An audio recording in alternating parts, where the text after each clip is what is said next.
এক বস্তা চাল আর হাফ কেজি চিটে গুড়। শালা সকালবেলায় শিখদের বাকি নিল। দাদা এই বিস্কুট কত করে? এইটা 5 টাকা। ও তাহলে আর একটা নিলাম, দুটো কত হলো? দাঁড়াও হিসাব করে করছি।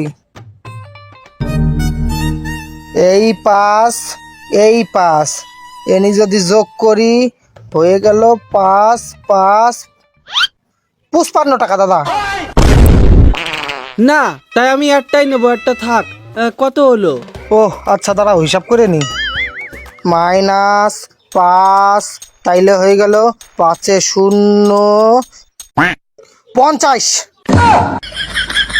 না আমার বেজাল লাগতেছে, আমি মালটাল নেবো না, বাদ দাও, আমি কিছু নেবো না।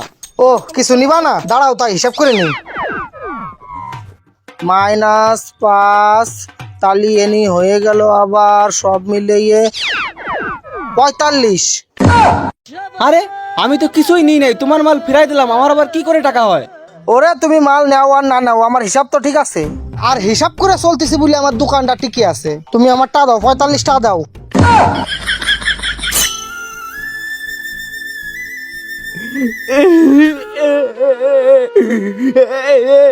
কিলো টাকাটা দে, হিসাবটা কাটতেই হবে তো।